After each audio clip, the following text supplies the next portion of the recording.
Je m'appelle Didier Ménard, je suis médecin généraliste. Ah, il faut peut-être pas trop que je bouge, hein, parce que sinon je vais t'empoisonner la vie. Hein. Mais moi, ça va être difficile de pas bouger. Hein. Et j'ai pratiqué, parce que je viens d'arrêter la pratique de la médecine, pendant 35 ans, la médecine générale à la Cité des Francs-Moisins en Seine-Saint-Denis. Allez-y, mesdames, entrez, asseyez-vous. Faites coucou à la caméra au passage.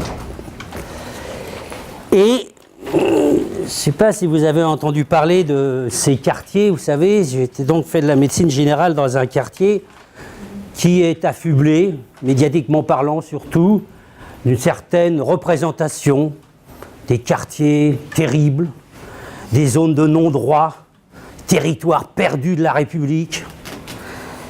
Et j'ai eu l'occasion sur ces territoires de rencontrer assez souvent des journalistes, des chercheurs, qui venaient voir ce que c'était que la médecine générale dans un quartier populaire. Et ces gens me posaient toujours la question, mais comment vous faites pour travailler dans un endroit pareil? Vous savez tout ce qui se passe? Voitures qui brûlent, des assassinats. Chez vous, quand on trouve de la drogue, c'est pas 1 kilo, c'est 1 tonne. Alors comment vous faites pour soigner ces gens-là?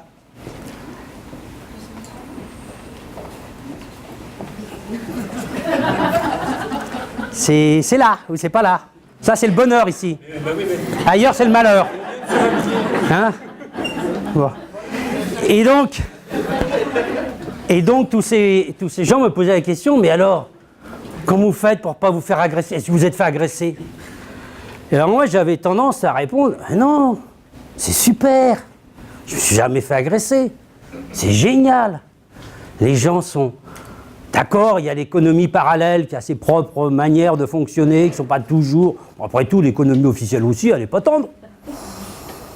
Mais non, moi je suis très content de travailler ici. La population, elle est formidable.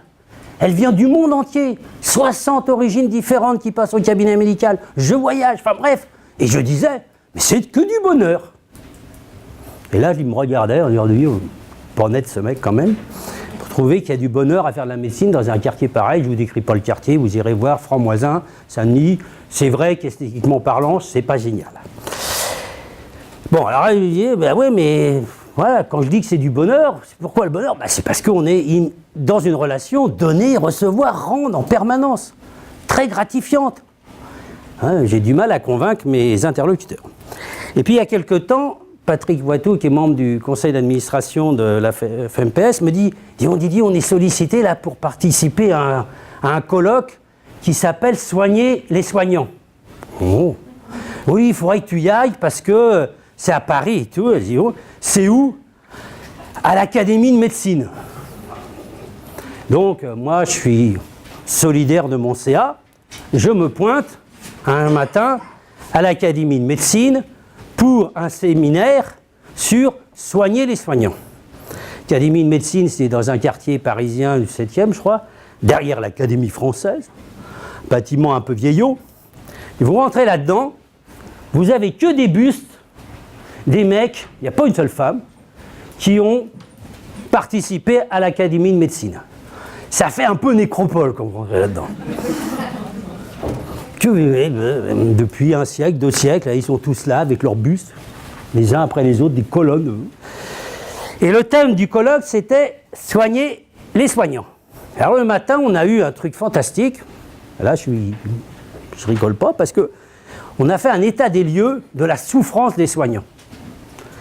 Il y a des chercheurs qui sont venus nous expliquer, nous ont montré les courbes du nombre de suicides, du burn-out, de la consommation des antidépresseurs chez les soignants, et aussi de la consommation de drogue, d'alcool. Qu'est-ce qu'on picole dans les hôpitaux? Mais pas que dans les hôpitaux. Pareil, ils avaient des chiffres assez impressionnants de cette souffrance et comment les professionnels essayaient de résister. C'est pas... ça y est. Puis l'après-midi, c'était quelles sont les solutions. On m'avait demandé d'intervenir sur les solutions. Et là, moi je ne parlais pas le premier, et tous, parce qu'il n'y avait que des personnes très importantes, c'était sous la responsabilité du professeur Didier Sicard, qui a été président du comité d'éthique nationale, que des professeurs d'université, pas tous trop vieux, et il apparaissait, ça faisait consensus, que la solution, c'était d'ouvrir des lieux spécifiques pour soigner les soignants. Et moi, j'avais préparé une intervention qui n'était pas du tout en harmonie avec le discours de Minot. Moi, j'avais préparé un truc sur « c'est vachement bien de travailler en maison de santé. Et si vous voulez lutter contre la déprime, le burn-out, c'est l'équipe de soins primaires qu'il vous faut. » Et j'avais préparé, vous voyez un peu comment je fonctionne, un peu de manière un peu guette, quoi. C'est ça. Donc, j'ai diminué mon propos. J'ai dit « bon, n'en fais pas trop. » Et j'ai essayé quand même de leur vendre l'idée que lorsqu'on travaille en équipe, il peut y avoir un certain nombre de satisfactions qui apportent du bonheur.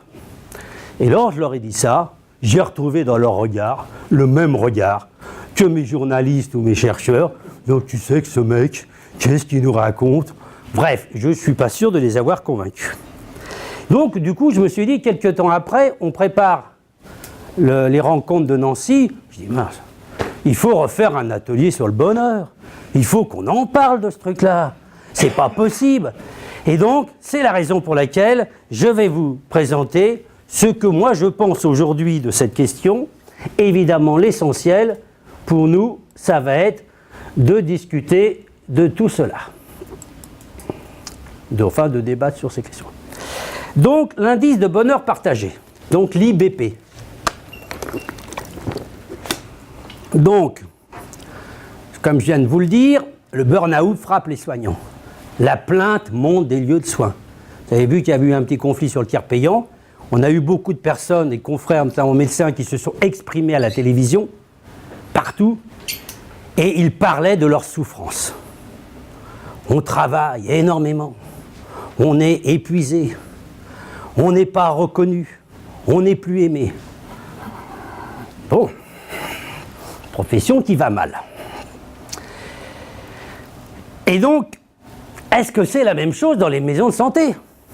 Est-ce que les équipes travaillent en maison de santé?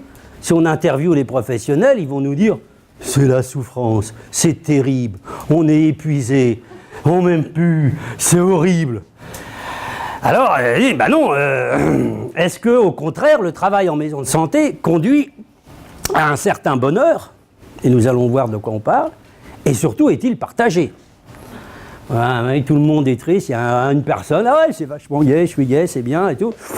Bon, et puis si oui, si on est dans une forme de création de bonheur, de satisfaction, comment on le mesure? Parce que ça peut être intéressant. Et puis, si on le mesure, comment on en fait un indice de qualité qu'il va falloir vendre? Parce que la qualité, c'est pas simplement si l'asepsie elle est bien faite dans la maison de santé. C'est aussi de savoir si les gens ils sont contents. Alors, il faut contextualiser un petit peu cette question-là. Je pense, vous me direz si vous êtes d'accord, vous avez tout à fait le droit de ne pas être d'accord avec moi, il y a, à travers la MSP, une rupture franche, et qu'il faut assumer, à mon avis, entre une rupture de modèle.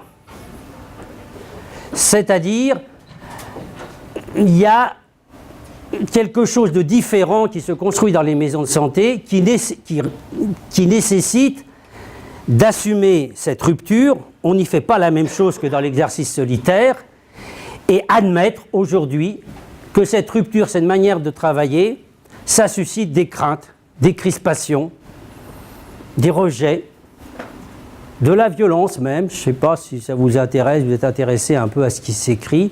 Mais moi, j'ai lu à l'occasion du conflit là, avec Marisol Touraine un certain nombre de papiers d'une extrême violence contre les maisons de santé.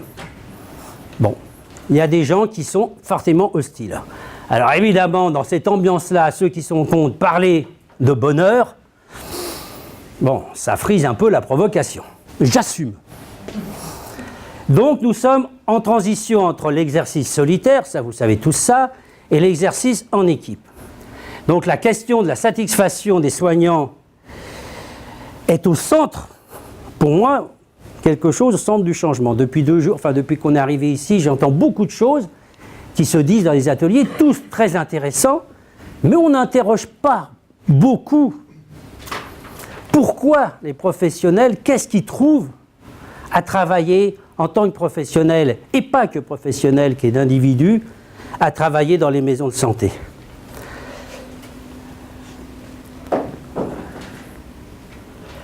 Alors, est-ce que c'est une idée neuve? Ou est-ce que c'est implicite? On travaille en maison de santé, en équipe de soins primaires, donc implicitement, c'est parce que c'est mieux qu'ailleurs. Question. On porte un projet, le fameux projet de santé, qui nous unit, qui fait qu'on fait équipe. Mais est-ce que tous les membres le font par conviction, par un engagement personnel ou par opportunité? Je ne veux pas rester tout seul, tiens, il y a des gens qui font des trucs, j'y vais. Mais bon, voilà. Il y a un degré d'interrogation à avoir sur la nature de l'engagement que chaque personne fait, s'investit dans ce projet de santé. Mais alors le bonheur en maison de santé, c'est quoi? Se sentir bien? Avoir des émotions positives? Ah mais non, émotion, c'est les soignants, l'émotion, on n'en cause pas trop de ce truc-là. Même souvent entendu dire, enfin moi il y a longtemps que j'ai été formé, tu ne manifestes pas tes émotions. Ah bon, non, surtout pas. J'ai envie de l'embrasser, la mamie, allez, j'ai envie de la prendre en main. Mais ça va pas, non, t'es docteur? Non, mais si tu veux, oh là là, non, pas d'émotion. Hein? C'est très mauvais pour la représentation du soignant. Bon, mais elles sont positives, mes émotions. Non, tu ne préviens. Bon, ouais, donc est-ce qu'on a pris l'habitude de taire nos émotions? Est-ce que c'est une évaluation positive de sa vie? Mais sa vie, c'est pas que la vie professionnelle. On a un métier, on est soignant, mais en dehors du soin, on existe. Parce que moi, j'ai été frappé là dans ce colloque. Les gens qui parlaient, qui témoignaient, ils parlaient que de leur vie professionnelle et ils n'existaient pas en dehors de la vie professionnelle. Ça avait disparu. Ils parlaient que, voilà, tout était centré sur les... Non, on n'est pas que ça, on a une vie personnelle. Et cette vie personnelle a nourri la vie professionnelle et vice-versa. Donc, est-ce que le fait de travailler en maison de santé, puisqu'on prétend qu'on permet aussi aux gens d'avoir une vie personnelle épanouie, ça va nourrir évidemment le projet professionnel. Et est-ce que c'est parce que c'est comme ça qu'on peut parler de bonheur? Et puis si on va un peu plus loin, qu'est-ce qui fait sens dans sa vie? Pourquoi je me lève tous les matins? Et pourquoi tous les matins je vais, comme moi j'allais tous les matins dans ce cloaque, comme on m'a dit, faire de la médecine? J'y trouvais un sens à ma vie. Et j'étais très fier. Ça nourrissait mon narcissisme, j'étais très content. Donc, c'est quoi le bonheur dans les mains? Et si c'était les trois à la fois, ça serait bien.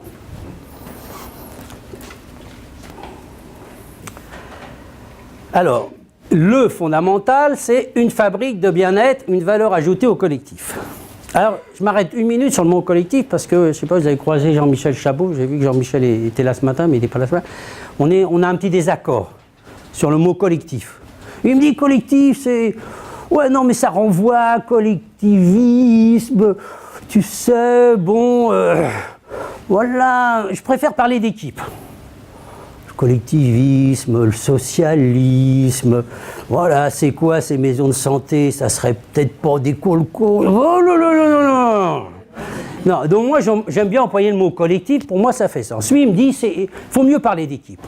Bon, vous faites comme vous voulez, hein, mais pour moi, c'est un peu la même chose. Il n'y a pas d'équipe sans collectif et il n'y a pas de collectif sans équipe. Mais enfin, moi, j'ai employé le mot collectif. Donc, ce qui rassemble et fait sens, le projet partagé. Le projet de santé, on le fait pour mieux soigner. J'imagine pas que dit, oh ben c'est super, on a un projet de... Hein, on est nuls. Mais ça nous permet d'être nuls ensemble. C'est vachement bien, on fait plein d'erreurs médicales, il y a plein d'accidents, mais on est partagé. Non, on part du principe que c'est pour améliorer le soin. Et donc, mieux soigner, c'est une satisfaction. Et cette satisfaction, elle devrait théoriquement nous rendre plus heureux. Le collectif, c'est aussi s'organiser pour partager mieux son temps de travail. Vous savez, bon, voilà, quand on est en maison de santé, on n'y passe pas toute sa vie, et on a une autre vie, on parle. Moi, par exemple, dans ma structure, j'ai trouvé ça très sympa, je vais vous illustrer un peu cette anecdote. Il y a 5 jeunes médecins qui sont arrivés, 4 femmes et un homme. Elles sont jeunes, trentaine d'années, viennent travailler au franc-moisin. J'étais content d'avoir réussi à les intéresser au projet. Et puis, il me dit à un moment donné, tu sais, nous, on a une vie personnelle. C'est super bien. Ouais, mais à 30 ans, une vie personnelle chez une femme, tu sais ce que ça veut dire? Oh non. Eh bien si, ça veut dire qu'on veut des enfants. Ah oui, mais ça bon, c'est très bien, mais bien sûr, je préfère.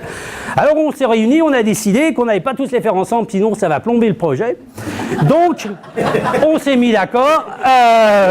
Celles qui en ont déjà attendront leur tour et on commence par les nouvelles. Eh bien j'ai dit, ça c'est super, c'est pour moi tout à fait ce qui correspond à le collectif permet de planifier sa grossesse en fonction du projet de santé. Et j'ai trouvé que c'était une bonne conciliation entre la vie professionnelle et la vie personnelle. Le collectif, c'est aussi mieux partager ses doutes, ses échecs. Et ben voilà, je suis en difficulté, j'ai merdé, je ne sais pas comment faire avec madame Intel, qu'est-ce que tu en penses, qu'est-ce que tu ferais, regard neuf sur une situation, on en parle. Et moi, je pense que ça, c'est une force considérable et donc une satisfaction. Et donc, faire équipe, comme vous savez tous, et un pour tous pour un. D'accord, il nous fait marrer, Ménard, tout ça, c'est vachement bien. Il faut quand même dire aussi qu'il y a des aspects un peu contraignants. Et il y a aussi des aspects un peu pénibles dans une maison de santé. Il faut parler de tout si on veut parler du bonheur. Même des choses qui fâchent. Alors évidemment, comme je suis un professionnel scientifique, j'ai été me renseigner sur la théorie du bonheur. Incroyable en ce moment le nombre de publications qui sortent sur le bonheur. Il y a plein d'articles, des livres. Je me dis, plus la société va mal, plus il y en a qui écrivent sur le bonheur. Bon, ça a peut-être un sens, ça, je ne suis pas capable d'analyser trop les choses, mais... Donc, moi j'ai retiré là-dedans des éléments théoriques qui satisfont mon exposé. Mais il y en a plein d'autres. Donc la première question, c'est... Enfin, le premier aspect, c'est partager des valeurs. On parle de valeurs. Alors c'est vrai qu'en médecine ou dans le soin, on a souvent des références aux valeurs. On est des soignants, les références à nos ancêtres, qui ont montré le soin, le serment, tout ça. Bon, ben là, c'est le moment de ne pas avoir une référence historique aux valeurs, mais de savoir si vraiment on les partage, on va en discuter. Quelles sont nos valeurs que nous partageons ensemble? Et donc, on conseille, et presque toutes les maisons de santé le font, j'espère, c'est d'avoir une charte qui écrit les valeurs que nous avons ensemble. Ça me paraît un élément indispensable pour avoir la satisfaction. Ensuite, il faut à peu près être d'accord sur la conception de la santé. Il faut qu'on soit à peu près d'accord sur l'idée qu'on ne soigne pas des organes en maison de santé, que des organes bien sûr, mais on soigne des personnes. Que cette dimension globale, holistique, comme vous l'avez appelé, c'est quand même un des fondamentaux. Et on est à peu près d'accord à se mettre d'accord, je veux dire, sur la définition de la santé de la Charte d'Ottawa. Ça colle à peu près à l'immense majorité des projets de santé. Mais enfin, au moins, il faut qu'on le dise et qu'on accepte qu'on partage cela. Donc là, je dis des gens impliqués, hein, pas par opportunité. S'il y a quelqu'un qui vient par opportunité, ah, nous, on est pour la Charte d'Ottawa. C'est quoi la Charte d'Ottawa? Ah, ben, je m'en fous, moi, je veux... Bon. Donc, vous voyez, voilà, il y a quand même des éléments palpables, théoriques, sur lesquels avoir quand même une vision proche du modèle de société dans lequel on veut vivre. Si dans la maison il y en a, de santé qu'il y en a, ou une qui est pour la dictature, je pense que ça peut poser problème. Je pense qu'on partage les valeurs de la démocratie. Bah oui, c'est une évidence, mais moi, je préfère le dire. C'est dans le monde incertain dans lequel on évolue, on ne sait pas ce que l'avenir nous réserve. Si jamais on avait un gouvernement qui est un peu à relent dictatorial, qu'est-ce qu'on ferait? Eh bien, il faut aussi avoir une vision assez proche du rôle des institutions. J'entends beaucoup de professionnels libéraux pour qui l'institution, c'est l'ennemi. Les méchants, qui veulent nous fonctionnariser. Et donc, haro sur les institutions. Nous, dans les maisons de santé, il faut qu'on travaille avec les institutions. Ce sont nos partenaires. Et donc, il faut qu'on se mette à peu près d'accord dans la maison de santé, non pas pour faire allégeance aux institutions, savoir défendre notre point de vue, mais considérer que l'institution est un partenaire. C'est important. Et puis, peut-être ce qui est encore plus important, c'est que faire des représentations conscientes et inconscientes qu'on a des uns et des autres. Bah ouais. Qu'est-ce qu'on se trimballe dans nos têtes comme représentation? Et notamment sur les hiérarchies. Est-ce qu'il y a une hiérarchie de compétences dans une maison de santé? Ah ouais, non, mais moi j'ai bac 10. Je suis plus compétent que l'infirmière, bac 5. Je te dis pas la diète, bac 3. Bah non. Bah non. Si on fonctionne avec cette valeur-là, je pense qu'on est assez mal parti. Moi, je défends l'idée, alors après vous êtes d'accord ou pas d'accord, mais depuis très longtemps, et notamment dans les réseaux, c'est que toutes les compétences ont la même valeur. Même si elles sont bien sûr différentes.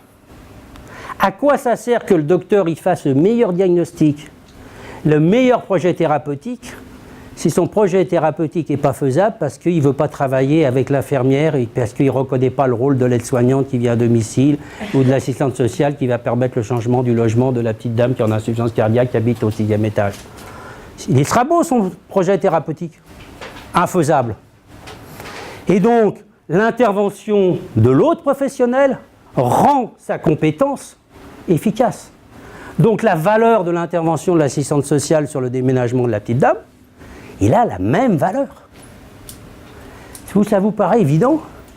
Et moi j'ai fait une réunion au moment où il y avait le sida avec des professeurs d'université, et quand je disais au professeur, je dirais son nom, on était en formation avec des aides-soignantes en disant « Monsieur le professeur, l'aide-soignante que vous avez là, son action a la même valeur que la vôtre ?» Ah pas, le professeur d'université, c'était difficile d'accepter cette conception. Or, dans une maison de santé, c'est quasiment obligatoire. Chaque compétence a la même valeur. Et ça, il faut qu'on en parle, parce que ça va avoir des traductions concrètes. On va voir lesquelles. Donc ça, c'était un peu la théorie. Il y en a plein d'autres, hein. Vous pourrez en trouver d'autres. C'est celle que j'ai sélectionnée, mais il y a d'autres. Et moi, après la théorie, ce qui m'intéresse beaucoup, c'est la pratique. Alors, pour arriver à faire du bonheur, il me semble, et là aussi c'est sujet à débat, d'avoir des besoins à peu près similaires, notamment en argent. Ah oui, moi je vais aller en maison de santé parce que tu comprends, je vais travailler 60 heures, je vais gagner beaucoup de pognon, car mon rêve c'est de me payer une Ferrari. Il faut qu'on en discute collectivement. Et le convaincre que la Peugeot elle est pas mal non plus. Alors on la fera rouge, il y a des Peugeot rouges. Mais voilà, avoir un même temps de travail, il faut que ça soit cohérent. Il faut que chaque personne soit un peu dans cette cohérence-là. Donc la question des besoins d'argent, ce que j'ai besoin, ça peut se poser. Hein. Quelqu'un qui a une famille, qui va acheter une maison, enfin voilà, c'est des choses concrètes ça. Ah ben moi je veux travailler plus. Ça crée de la disharmonie dans la structure et dans l'équipe, il est important d'en parler. Respecter les envies, les marottes de chacun et chacune. Bah ouais, on est tous des individus, on a tous nos manières de faire. On a des trucs, voilà, bizarres. Bon, voilà, on a chacun des trucs, ouais, vous voyez tout à fait ce que ça veut dire en équipe. Oh, il m'agace celui-là, elle m'agace avec ses trucs. Bah ouais, mais l'équipe, c'est arriver à accepter ça. Bon, accepter, j'aurais dû le mettre en rouge, accepter le regard d'autre. Parce que je crois que c'est la condition fondamentale par laquelle un professionnel peut rentrer dans une équipe de soins primaires. Accepter que l'autre regarde ma pratique. Et bien sûr que moi j'aille regarder la pratique de l'autre. Ça veut dire, parce qu'on n'a pas été formaté pour ça. On est des docteurs, on est des soignants, on a été formés, infirmières et tout, on a un beau diplôme, donc on sait ce qu'il faut faire. Et on est jaloux de ce savoir. Et là, d'un seul coup, on dit... À la réunion d'équipe, l'infirmière, elle a dit au docteur, dis donc, ton ordonnance sur le traitement de la plaie, là, mais tu t'es complètement planté. Ça se fait plus depuis 20 ans, ton truc, là. Ah bon oh putain, elle m'a dit ça, mais c'est pas bien, je veux pas qu'elle me dise ça devant les autres, en plus, et tout. Non, bah c'est très bien. Prends-le bien, t'apprends des choses. Et donc, le regard de l'autre sur sa pratique, c'est pas évident, c'est pas naturel, surtout avec les formations qu'on a. Et donc, je pense que est-ce qu'on a accepté que d'autres professionnels regardent la manière dont on travaille, avec sa personnalité, chacun, bon, alors entre médecins dans la maison de santé, hein, on discute beaucoup des pratiques de prescriptions médicamenteuses, hein, dans l'action pour et l'action. Ah ouais, mais il faut quand même qu'on ait à peu près les mêmes pratiques, hein. Donc, s'il y en a à la fin du mois qui a prescrit 1 tonne d'antidépresseurs et l'autre que de la musicothérapie, il y a un problème. Voilà. Inventer des clés de répartition, j'y fais allusion, hein, parce que c'est un problème ça. Hein, l'indemnisation du temps de présence. Ouais, mais j'ai dit, c'est même compétences, même valeur. Si on décide d'indemniser, il y a une discussion en mairie sur le maintien à domicile de la personne handicapée, l'infirmière y va avec le docteur, ils auront la même indemnisation. Et il n'y a pas dit, ah ouais, mais moi je suis le docteur, j'ai dit, bon, enfin voilà, ouais, donc comprenez ce que je veux dire. Savoir être solidaire, sans peur et sans tendresse. Alors c'est vrai, parler de tendresse, ça fait toujours bizarre. Ouais. Mais elle existe, la tendresse. On a bien le droit de l'exprimer. On va avoir honte de manifester de la tendresse. Et dans nos relations avec les patients, et aussi entre nous. Moi, je trouve ça sympa. Alors, il y a des trucs plus compliqués, qui peuvent être pénibles. C'est qu'est-ce qu'on se fait du leader? Parce qu'un leader, c'est nécessaire, mais ça peut être profondément chiant, un leader. J'en sais quelque chose. Un leader, il pense que c'est son truc. C'est sa maison de santé. Et donc, ça dépend des personnalités. Il faut lui apprendre à partager, à déléguer. Hein? On a vu des maisons de santé s'écrouler parce que le leader n'a pas accepté une certaine remise en cause, qu'il s'est tiré, qu'il est parti, et voilà, les équipes se retrouvaient mal. Donc il faut savoir apprendre à jongler et à faire avec un leader. Et puis il faut savoir débattre des ambitions, des jalousies, enfin toutes ces choses-là. Il faut du temps. Il faut prévoir du temps pour parler de ça. Il faut faire une réunion, alors, on ne va pas parler de protocole, on ne va pas parler d'investissement, on ne va pas parler de la CISA, on va parler entre nous de ce qui va et ce qui ne va pas. Alors, on ne sait pas bien faire. Demandons l'aide des gens qui savent faire ça à l'extérieur. Supervision, analyse des pratiques, appelez ça comme vous. Mais je pense que c'est important d'avoir ce temps où on met sur la table nos difficultés personnelles, nos ressentis. Et bien sûr, évidemment, mettre de la bonne humeur, faire la fête et savoir rire de soi sont des ingrédients indispensables pour le bonheur. J'ai fini, j'ai bientôt fini. Je vais juste ajouter un élément, ouais. si je peux me permettre. Jean-Claude Lorrain, je suis généraliste à Pondin. Je crois qu'on fait déjà tout ça. On a rajouté un élément de plus qui me paraît important, c'est qu'on partage la ROSP. On met toute la ROSP en commun. Et ça permet, parce qu'on a intégré des jeunes qui étaient la ROSP, la rémunération sur objectifs de santé publique, que nous verse la CPN chaque année. On a des jeunes dans notre équipe, on a des vieux, et du coup on n'a pas le même nombre de patients qui sont inscrits chez nous en médecin traitant. Et justement pour éviter ces histoires de jalousie, justement pour inventer des clés de répartition qui plaisent à tous, le fait de partager la ROSP, ça permet de mettre tout à plat et qu'il n'y ait pas de tirage par rapport à ça. Ah, il m'a piqué un patient, je vais lui repiquer, etc. Le partage entre médecins ou entre équipes? La ROSP entre médecins actuellement. Je vous propose je finis, hein, j'ai bientôt fini, et puis il faudra prendre le micro pour répondre parce que problème d'enregistrement, sinon je vais me faire disputer.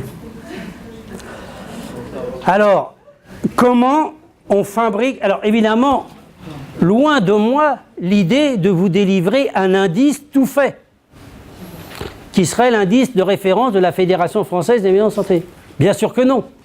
Il faut absolument que chaque équipe produise et construise son indice. Dans son histoire, elle fait son indice. Il faut qu'elle ait un indice. Alors, bon, qu'est-ce qu'on va mettre comme indicateur? C'est comme ça qu'on parle.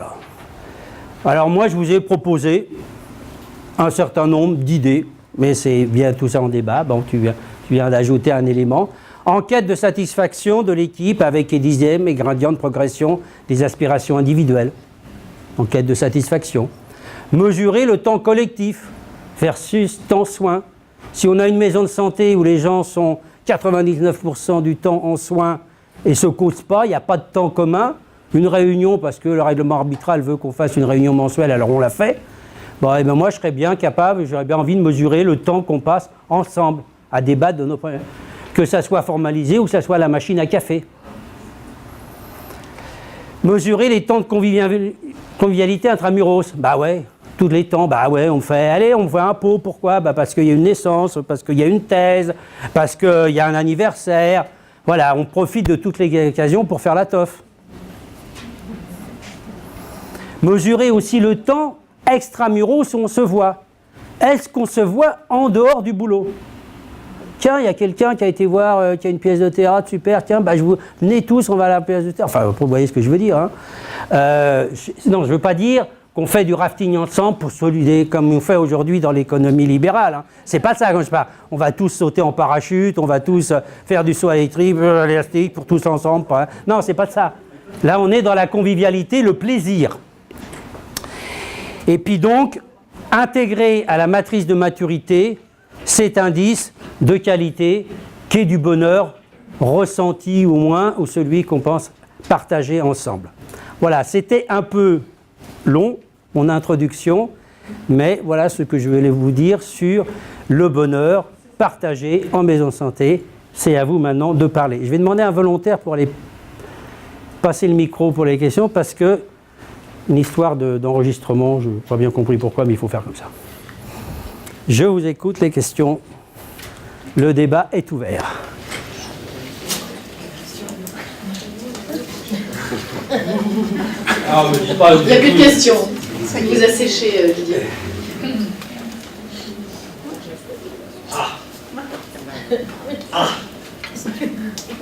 Je suis Marie-Jeanne Martin, je suis médecin généraliste à la maison dispersée de santé à Lille-Moulin. Donc Lille-Moulin, c'est un quartier de Lille sympathique et disparate. Donc je ne vais pas dire le contraire de toi, Didier.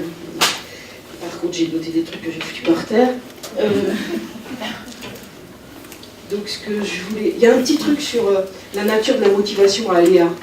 On a l'expérience, pas par rapport aux maisons de santé, mais d'autres engagements associatifs et autres, d'avoir emmené des gens dans des aventures où on n'y aurait jamais cru, notamment autour de la toxicomanie. Et on a emmené des pharmaciens qui étaient soi-disant que des commerçants, et on les a emmenés dans des aventures où, quelques années après, on n'aurait jamais parié dessus, ou nos collègues n'auraient jamais parié dessus, et eux non plus d'ailleurs. Donc la nature de l'engagement, c'est quelque chose qui se bouge, qui se mature, qui voilà. Alors il y a des choses fondamentales comme tu dis, hein, la notion d'argent, des choses comme ça, mais sinon la nature de l'engagement, ça se discute, et c'est variable, et ça peut bouger. Alors, plusieurs trucs que je voulais dire, c'est des choses de l'ordre de la satisfaction qui vient aussi avec le temps et l'âge sûrement.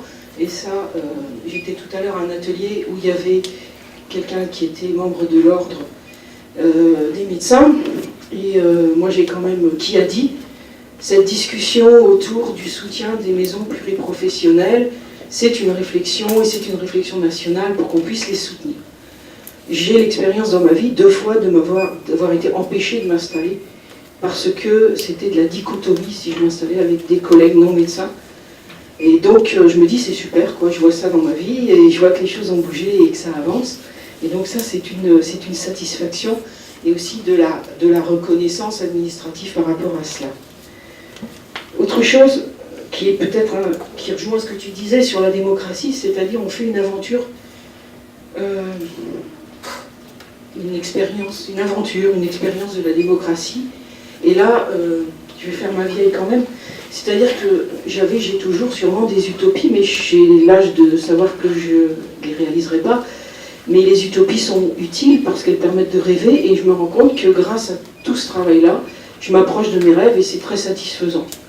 Et ce qui est satisfaisant aussi, c'est d'emmener des jeunes, comme tu disais, dans l'aventure, et de se rendre compte qu'il y a des jeunes, voilà, il faut arrêter de dire du mal des jeunes, il y a des jeunes qui, sans avoir peut-être eu la même démarche militante que certains d'entre nous ont pu avoir, mais qui sont en capacité de toucher du doigt certaines utopies et d'avancer avec des rêves et de se dire que nos rêves ils vont continuer et continuer d'y toucher, ça va le faire.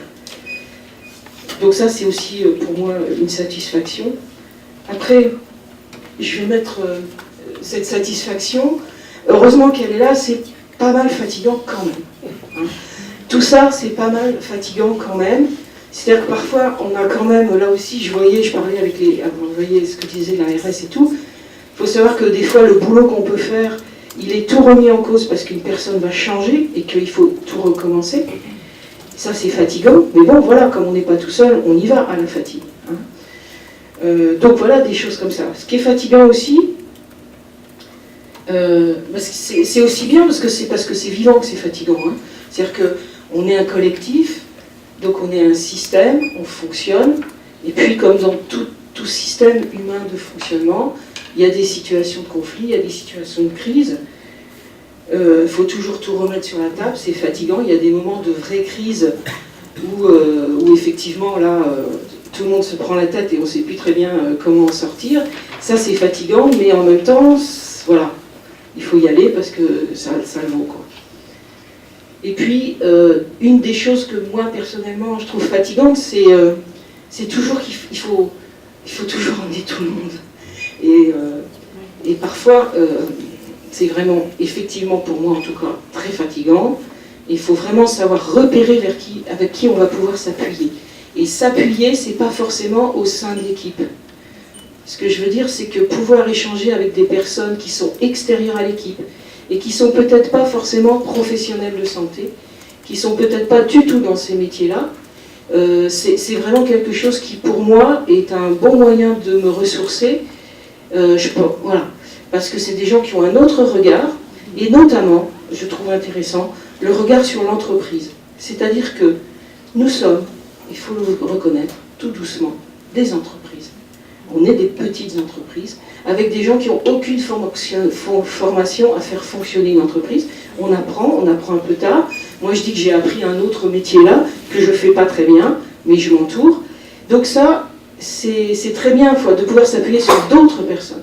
On est des petites entreprises, et là où c'est fatigant et passionnant, c'est qu'on est des petites entreprises sans avoir un patron. C'est-à-dire que dans la mesure où on n'a pas un patron qui va nous dire, le chef de service, voilà, qui va dire, bon ben là maintenant c'est comme ça, et donc réunion, et donc machin, et donc changement de paradigme, changement de décision, changement de truc. Bon ben voilà, on est des petites entreprises, on est sans patron. Et moi, j'ai des amis qui sont dans des entreprises où il y a un patron, ou qui sont patrons de leur petite entreprise, et qui regardent ça avec un grand intérêt. Voilà. Merci, Marie. Bonjour, Christophe Carrage, je suis pharmacien, casquette dans le RCOR, dans une équipe, dans une maison de santé. Il y a un élément pour nous qui est important, qui est difficilement quantifiable, mais qu'on ressent, et je pense que c'est aussi important, c'est la satisfaction des patients. Qui nous le renvoie, pas forcément par des mots, mais aussi par des attitudes et des regards. Et ce qu'on a constaté, c'est qu'on est dans le couloir, on est en train de discuter, il y a un médecin, il y a moi, il y a un kiné, il y a n'importe qui. On est en train de parler, de savoir où on va aller skier le week-end d'après. Et les gens nous voient discuter ensemble. Et c'est un élément qui est vraiment fondamental. On a vu changer le regard des gens, parce qu'ils se sentent pris en compte différemment, même si on ne parle pas d'eux. Mais ça nous arrive aussi de parler d'eux, bien évidemment. Mais je pense que c'est vraiment un ressenti qu'on a, alors qui n'est pas quantifiable, mais on ressent vraiment cet aspect. Bonjour, c'est vrai, je suis infirmière, et le fait que les patients nous voient communiquer entre nous, ils ont plus confiance en nous. Ils se sentent pris en charge en globalité, par toute une équipe. Bonjour, Patrick Choquer, je suis kinésithérapeute dans une maison de santé dans les Vosges. Alors il y a une chose que les patients me disent, et disent certainement à mes confrères, c'est qu'ils nous entendent rire. Et ça leur fait un bien fou. Rien que le fait de rentrer dans une structure où ils sentent qu'il y a une détente, qu'il y a une atmosphère agréable, ils nous entendent, quand ils prennent un rendez-vous, on a la salle de café juste derrière, on se tape des barres entre nous, enfin on se parle bien. Ils nous entendent, alors on pourrait fermer la porte et tout, non, on laisse la porte ouverte, ils nous entendent rire, et quand on les reçoit après dans le cabinet, ils disent « Oh, vraiment chez vous, hein. » Rien que le fait d'entrer, on se sent déjà mieux. Ça, c'est un vrai bonheur. Alors, il y a quand même une petite difficulté. Voilà. La difficulté, c'est vrai, c'est éventuellement la gestion, c'est le rôle du leader, des choses comme ça. Et moi, j'ai l'habitude de dire qu'une maison de santé, ça fonctionne un peu comme l'Union européenne. C'est-à-dire qu'il faut arriver... Alors, je sais que ça ne fonctionne pas très bien, l'Union européenne, mais c'est l'idée qu'en fait, effectivement, il n'y a pas un chef qui prend la décision que tout le monde doit appliquer.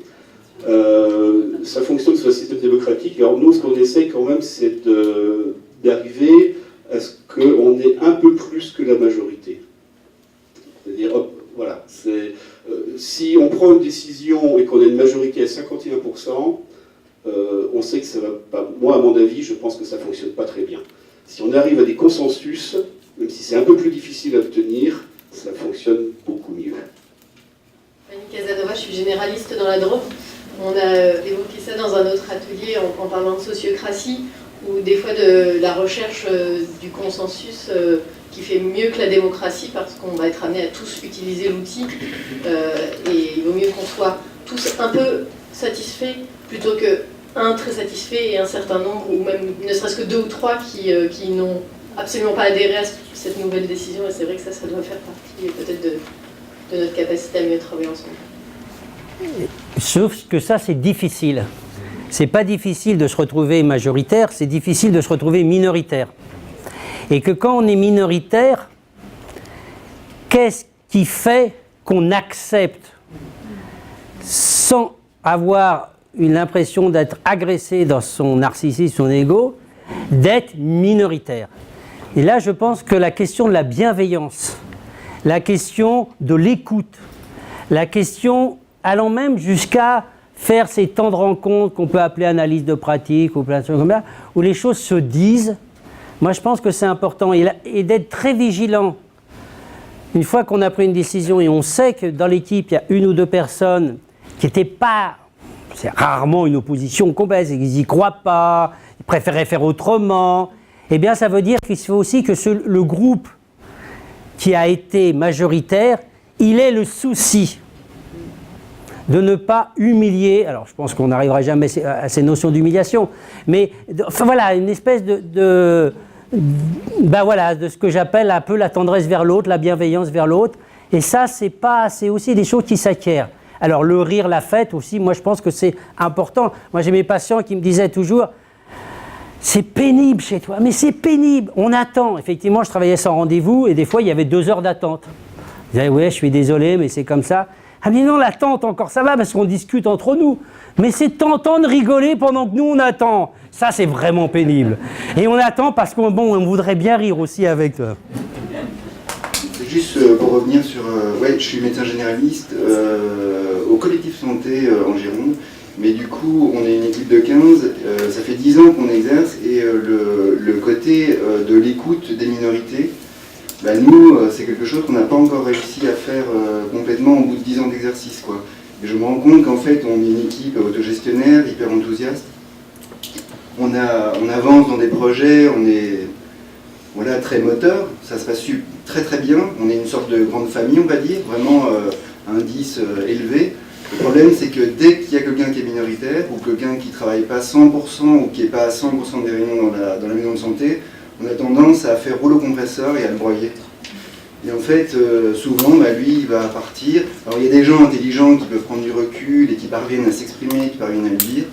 Et malheureusement, avec quelque chose de très positif, avec probablement un manque d'écoute, on parvient quand même à les broyer, quoi. Même plein rempli de bonne volonté, bonnes idées, et effectivement c'est l'écoute, quoi. Et il faut être tout le temps hyper attentif, il faudrait une commission d'écoute à la limite, quoi, qui se remplace, mais c'est un projet, pourquoi pas. Je suis infirmière et je me forme à l'hypnose thérapeutique, et en préalable j'ai fait 3 jours de formation à la communication thérapeutique, et ça m'a vraiment apporté des outils, une façon d'être, je trouve que ça a développé mon écoute, voilà. Et donc, je travaille auprès des gens du voyage en particulier, je fais des visites à domicile, donc c'est pas toujours évident, mais ça a vraiment changé ma façon d'être avec les personnes.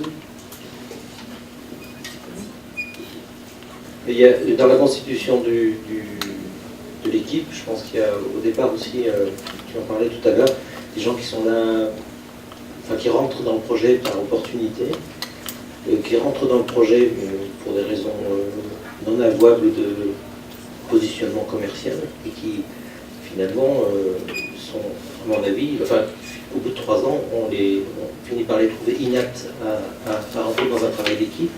Et je trouve que c'est très douloureux pour l'équipe d'arriver à ce constat, même si on revient en arrière sur la méthode pour incorporer quelqu'un qui était résistant au départ.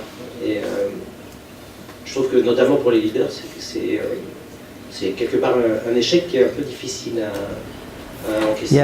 C'est pour ça que j'insistais dès le début sur la question de la charte, je pense qu'on perd jamais de temps de discuter de la charte, de ce qui nous unit, les fondamentaux. Alors c'est vrai que des fois, moi je l'ai demandé, on est quand même content que quelqu'un nous rejoigne et on se dit, si je mets tout de suite des éléments, je sais qu'il n'est pas encore mûr pour ça, donc on va attendre, on va un peu transiger pour des raisons qui s'expliquent aussi tout à fait, avec ce temps de débat, de discussion sur les valeurs, sur ce que nous sommes réellement et ce que nous voulons faire. Parce qu'on est tellement content. Par exemple, le pharmacien, on n'avait pas de pharmacien dans l'équipe, il joue un rôle important sur le territoire, il est d'accord pour venir. Bon, voilà, et voilà, et on ne prend pas forcément. Alors évidemment, il faut. Tu veux rentrer, bon alors tu apprends ça par cœur, interrogation écrite la semaine dernière, et tu signes tous les articles étaient franchement. Bon, bien sûr que non, c'est une caricature, mais ce temps de discussion, à la fois au départ et à la fois régulier, revisitons notre projet de santé régulièrement, tous les ans, prenons le temps. Moi, nous, on a institué un séminaire tous les ans où on réinterroge notre projet et on met sur la table les choses qui fâchent, parce que ce temps-là, il est super important. Et on ne parlera pas des patients ce jour-là, on parlera de nous dans notre travail d'équipe. Moi, je crois que c'est des éléments, alors ça peut rentrer dans un indice, bien sûr, vous avez compris que l'indice, c'est une manière de se motiver, bon, c'est important parce que je pense que si on arrivait, c'est dans mes utopies comme Marie-Jeanne, que chaque maison de santé de France puisse présenter dans son bilan d'activité les éléments de son indice de bonheur partagé et que ça devienne un peu dans la routine, et notamment vis-à-vis des institutions et vis-à-vis des autres acteurs du système de santé, c'est sûr que je trouve que ça sera un élément de force considérable pour les maisons de santé, plutôt, et pour moi peut-être même plus important que du nombre de protocoles qu'on fait vivre dans la structure. Mais néanmoins, voilà, c'est quelque chose qu'il faut gagner, je pense que ça va se faire lentement, mais il n'y a pas de honte. Il n'y a pas, je veux dire, il faut briser un peu à la fois notre enseignement, le monde dans lequel on s'entoure, pour parler de ces choses-là. Et dire, dans ma structure, dans mon équipe, une fois par an, on choisit un lieu super sympa en dehors de nos murs et on va discuter, revisiter le projet, rediscuter de ce qu'on a fait, nos satisfactions, nos insatisfactions, me paraît un temps très très important. Et mon idée à moi, enfin moi, ce que je veux essayer de développer au sein de la fédération, c'est qu'il faut trouver l'énergie pour le faire, parce qu'on se trouve toujours de bonnes raisons, qui ne sont pas si bonnes que ça, pour ne pas prendre ce temps-là. Il y a toujours une autre urgence à faire que de parler de nos utopies, que de parler de nos satisfactions et insatisfactions. Et donc, si on n'est pas un peu volontariste, on a du mal à le faire. Surtout que ce n'est pas toujours facile de parler de soi. Ça s'apprend. Comme tu dis, là, il y a des méthodes, il y a des outils. Parce que parler de soi, c'est s'exposer aux autres. Alors si c'est des gens avec qui on a l'habitude de rigoler, avec qui on va faire du ski, on se connaît bien, c'est plus facile. Mais on n'est pas tous, il y a des équipes. Alors ça pose un problème que je n'ai pas abordé, c'est le calibre, c'est-à-dire le modèle de maison de santé. Moi, c'est vrai que j'ai tendance à penser qu'une maison de santé qui dépasse 10, 15 personnes, les problèmes de gestion de l'équipe vont devenir importants. Moi, je dis que le format, il est entre 10 et 15. Le bon format. Ah bon, alors. Et il y a des maisons de santé, alors je ne parle pas des pôles, mais des maisons de santé qu'on arrive à 20 professionnels, je trouve que ça doit être... Alors, ça peut marcher, je n'ai pas dit que ça ne marchait pas. Moi, je suis dans une structure où il y a 20 personnes. C'est quand même assez compliqué. Donc, voilà, ce sont des éléments qu'il faut mettre au débat. Quel est le bon format pour que les gens soient heureux, que les gens soient contents d'être dans la structure. Tous ces éléments-là sont, à mon avis, à discuter, à débattre, à développer. Alors, je ne sais pas, je vois que l'heure a tourné. À quelle heure il faut que ça se termine? Je ne sais pas. Non. Enfin, on peut continuer, mais il ne faudrait pas qu'ils bouffent tout à côté. Parce que nous, on est dans le bonheur, mais on a faim et on n'a plus rien à bouffer. Alors. Ce ne serait pas une vision très positive du bonheur. Car une bonne bouffe, ça fait partie du bonheur. Mais voilà, de se dire, moi je vous pose la question comme ça, est-ce que, au début, je n'étais pas sûr qu'il fallait reproduire, c'est le deuxième atelier, deuxième année, ce temps de débat entre nous sur cette question. J'ai été motivé, comme je vous l'ai dit en introduction, par ce colloque sur soigner les soignants. Est-ce qu'il faut, comme tous les ans on va parler de la CISA pendant un certain nombre d'années, est-ce qu'il faut parler, est-ce que c'est un sujet récurrent qu'il faut parler? Je ne sais pas, il y a une vraie question. J'espère par exemple que dans le journal qu'on va mettre en place, il y aura des témoignages, on pourra animer des débats et que ces expressions-là pourront apparaître, que ce n'est pas simplement un truc qu'on parle une fois par an, on rencontre de la fédération et puis après on n'en parle plus. Moi j'ai envie qu'on fasse de cette recherche de bonheur dans les maisons de santé pas simplement une revendication, mais un petit peu un étendard, qu'on soit fier de pouvoir produire ça, surtout dans un milieu environnement qui est plutôt, comme je vous disais, tristounet, terrible, souffrance. Je nie pas la souffrance, hein. Je nie pas la souffrance des professionnels. Je la trouve absolument terrible, terrible. Un professionnel qui va au boulot toute la journée, qui est dans une grande souffrance, et pour lui et pour ses patients, c'est quelque chose qui m'est insupportable. Alors évidemment, face à ça, de dire tu as le choix entre le Zoloft ou la maison de santé, bon, voilà, il faut que... Il n'y a pas des maisons de santé partout, mais voilà, revendiquons le fait qu'on s'interroge au moins sur cette question-là, on essaye d'explorer ces questions-là dans les maisons de santé, et lorsque la maison de santé est mûre, on produit un indice de bonheur partagé, et on est fier, et on le met dans nos comptes rendus. Et quand l'institution de moi, mais c'est quoi ce truc, l'IBP, là, qui est à 75%, l'année dernière il était à 60%. Ah oui, on a beaucoup progressé sur l'indice de bonheur partagé. Ah mais moi, j'ai pas ça dans mes cases. Eh ben, va falloir faire une case supplémentaire. Voilà, si vous avez d'autres questions, n'hésitez pas. Ou des remarques. À 10-15 minutes, ouais. J'ai pas l'heure, bah, marche mieux. Le diaporama peut-être. Ouais, le diaporama sera sur site. Non seulement vous aurez le diaporama, mais vous aurez...